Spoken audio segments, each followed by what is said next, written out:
நண்பர்களை நீங்கள் பார்த்து கொண்டு இருப்பது உங்கள் கௌசிகரி வியூ. சரி வாங்க வீடியோக்குள்ள போய் என்னென்ன நடக்க போகுது அப்படின்ற இன்ட்ரெஸ்டிங்கான விஷயத்தை தான் நீங்கள் அந்த வீடியோவில் பார்த்து தெரிஞ்சுக்க போறீங்க. இதுக்கு மேலே தாங்க இன்ட்ரெஸ்டிங்கான விஷயமே ஸ்டார்ட் ஆக போகுது.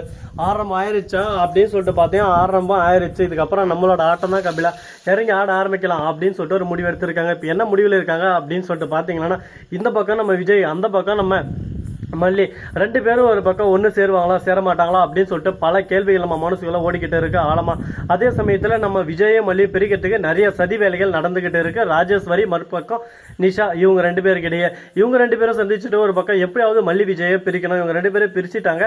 இதுக்கப்புறம் இனிமே என்னைக்குமே சேரக்கூடாது. அந்த மல்லி அதை பண்றேன் இதை பண்றேன்னு சொல்லிட்டு கோவிலுக்கு வேற போயிருக்கா. அந்த கோவிலே அவ கதையை முடிக்கணும் அப்படின்னு சொல்லிட்டு ஒரு பக்கம் நம்ம ராஜேஸ்வரி பேசின்னு இருக்காங்க. அந்த சமயத்தில் அந்த ஆட்டோக்காரர் இருக்காருல, அவர் வந்து வீட்டுக்கு வராரு. வீட்டுக்கு வந்ததோட மட்டும் இல்லாமல், விஜய் தம்பி உங்ககிட்ட ஒரு முக்கியமான விஷயம் சொல்லணும் அப்படின்னு சொல்லிட்டு சொல்றாங்க. என்ன சொல்லுங்க அப்படின்னு சொல்லிட்டு, உங்க மனைவி மல்லிக்கு உயிருக்கே ஆபத்து இருக்கு, நீங்க தான் உங்க மனைவியை காப்பாற்றணும் அப்படின்னு சொல்லிட்டு சொல்றாங்க. என்ன சொல்றீங்க எனக்கு ஒன்றும் புரியல.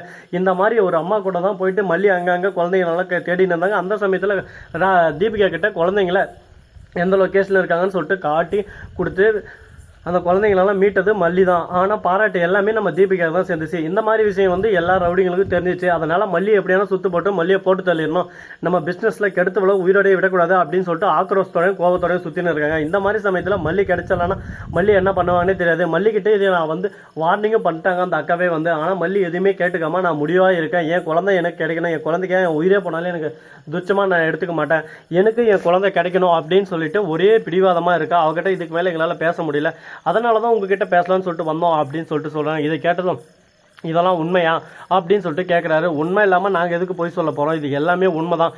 நடந்தது என்ன, நடக்க போகிறது என்ன அப்படின்றத நீங்கள் தான் இனிமேல் தீர்மானிக்கணும். இல்லைனா உங்கள் மனைவியோட உசுறு கையில் மூஞ்சில் ஆடிக்கிட்டு இருக்கோம் அப்படின்னு சொல்லிட்டு சொல்கிறாங்க. சரி, உடனே விஜய் வந்து தாங்க முடியாமல் கையில் அப்படியே சும்மா ஒரு ஸ்டிக்கை எடுத்துக்கிட்டு கோவிலுக்கு போகிறாரு. கோவிலுக்கு போயிட்டு இந்த பக்கம் அந்த பக்கம் எல்லா பக்கம் பார்த்துன்னு இருக்காங்க. நம்ம மல்லி எங்கேயும் காணோம். திடீர்னு அந்த பக்கம் பார்த்தா ஆளுங்களாம் கூட்டமாக இருக்காங்க. அங்கே போய் பார்க்குறாங்க, நம்ம மல்லி பரிகாரம் செஞ்சுட்டு இருக்காங்க. அதை பார்த்து நம்ம விஜய் கண்ணில் கலங்குது. ஒரு பக்கம் வயிற்றுல குழந்திருக்கேன், இந்த மாதிரி சமயத்தில் இந்த மாதிரி பரிகாரம் தேவையா உனக்கு அப்படின்ற மாதிரி மல்லி, இந்த பரிகாரம்லாம் எதுவும் தேவையில்ல, நடு வீட்டுக்கு போகலாம் அப்படின்னு சொல்லிட்டு கூப்பிட்றாங்க. அதே மாதிரி இந்த கோவிலை சுற்று போட்டாங்க ரவுடிங்க. அங்கங்கே ஒருத்தர் ரவுடிங்க கரெக்டாக கையில் கம்பு கத்தி எல்லாம் வச்சு நின்று இருக்காங்க. இது எல்லாமே நம்ம விஜய் கவனிச்சுட்டு, ஓஹோ நடக்கிறது நடக்கட்டும் பார்த்துக்கலாம், நினைப்பதெல்லாம் நடந்து விட்டான் அப்படின்னு சொல்லிட்டு சொல்லுவாங்களா, அது போல தான் நடக்கிறது நடக்கட்டும் பார்த்துக்கலாம் அப்படின்னு சொல்லிட்டு ஒரு தைரியத்தில் இருக்காங்க. இந்த தைரியம் லாஸ்ட் வரைக்கும் இருக்குமா இருக்காதா, அடுத்து என்னென்ன பண்ண போறாங்க, ஏது இது பண்ண போறாங்க அப்படின்னு சொல்லிட்டு பல சந்தேகங்கள் ஒரு பக்கம் மனசுக்குள்ள ஓடிக்கிட்டு தான் இருக்கு. சரி, இந்த மாதிரியெல்லாம் ஒரு பக்கம் போயிட்டு இருந்தாலும் அதே சமயத்தில் மறுபக்கம் என்ன நடக்குது அப்படின்னு சொல்லிட்டு பார்த்தீங்கன்னா, நம்ம மல்லி இருக்காங்கல்ல, அவங்க என்ன பண்ணாங்க அப்படின்னு சொல்லிட்டு பார்த்தீங்கன்னா செம்ம கோவப்படுறாங்க. ஒரு பக்கம் அந்த கோவத்தை பார்க்கணும் அப்படியே ருத்ரதாண்டம் ஆடுறாங்க. ஒரு பக்கம் இப்படி பண்ணலாமா அப்படி பண்ணலாம்னு சொல்லிட்டு பல விஷயத்துல யோசிச்சுட்டு தான் இருக்காரு.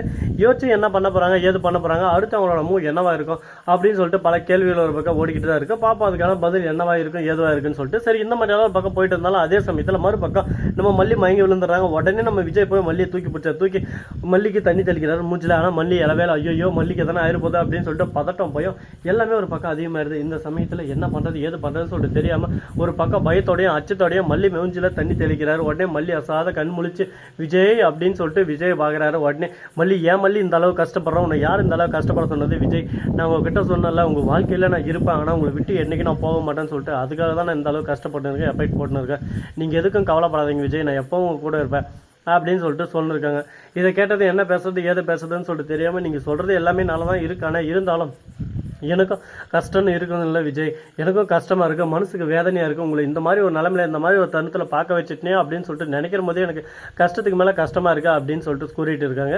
இதெல்லாம் எங்கே போய் முடிய போகுது எதில் போய் முடிய போகுதுன்னு சொல்லிட்டு தெரியல. ஆனால் ரொம்பவே ஒரு பக்கம் வேதனையான விஷயம் தான். என்னடா இந்த அளவுக்கு ஒரு பக்கம் வேதனை மேலே வேதனை வந்துக்கிட்டே இருக்கேன், உங்கள் வாழ்க்கையே இப்படியே போயிருமா அப்படின்னு சொல்லிட்டு பல சந்தேகங்கள் ஒரு பக்கம் ஓடிக்கிட்டு தான் இருக்குது. அந்த சந்தேகங்களுக்கெல்லாம் விடை கூடிய வரையில் கூடிய சீக்கிரம் கிடைக்க தான் போகுது. அது மட்டும் இல்லாமல் நம்ம வெண்பா குட்டி இருக்காங்களா, அவங்க வந்து ஒரு பக்கம் கதறி அழுதுட்டு இருக்காங்க. எங்கள் அம்மா எனக்கு வேணும், எங்கள் அம்மா எனக்கு வேணும்னு சொல்லிட்டு அந்த டாக்டர் கிட்ட ஒரு பக்கம் உண்மையெல்லாம் சொல்கிறாங்க. டாக்டர் மூலமாக நம்ம விஜய்க்கு ஃபோன் பண்ணால் விஜய் ஃபோனவே எடுக்கல. ஒரு பக்கம் என்னடா அது யாருக்கு ஃபோன் பண்ணால் எடுக்க, மல்லியம்மாவுக்கு ஃபோன் பண்ணால் மல்லியம்மா பரிகாரத்தில் இருக்காங்க, ஃபோனை தூரமாக வச்சுட்டு இருக்காங்க. அதனால மல்லியும் ஃபோனை எடுக்கல. இப்போ என்ன பண்ணுறது ஏது பண்ணுறதுன்னு சொல்லிட்டு தெரியாமல் வெண்பா இருந்துன்னு அவங்க கிட்ட ஃபோனே எடுக்கலன்னு சொல்லிட்டு சொன்னது. சரி ஓகே, ஐஸுக்கு ஃபோன் பண்ணலாம் அப்படின்னு சொல்லிட்டு அவரோட ஃப்ரெண்ட் ஐஸுக்கு ஃபோன் பண்ணால் தீபிகா ஃபோன் எடுத்துறாங்க. தீபிகா எடுத்து யார் அப்படின்னு சொல்லிட்டு கேட்டது, இந்த மாதிரி நான் தான் வெண்பா பேசுகிறேன் அப்படின்னு சொல்லிட்டு, வெண்பா எங்கே இருக்கா அப்படின்னு சொல்லிட்டு கேட்டோம்.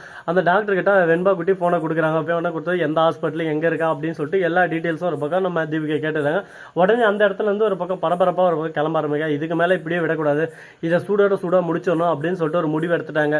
சூறாவளி எப்படி ஒரு பக்கம் கொள்ளாமல் வருமோ அந்த மாதிரி தான் நம்ம தீபிகாவும் அப்படியே சும்மா புயல் மாதிரி கிளம்ப ஆரம்பிச்சிட்டாங்க.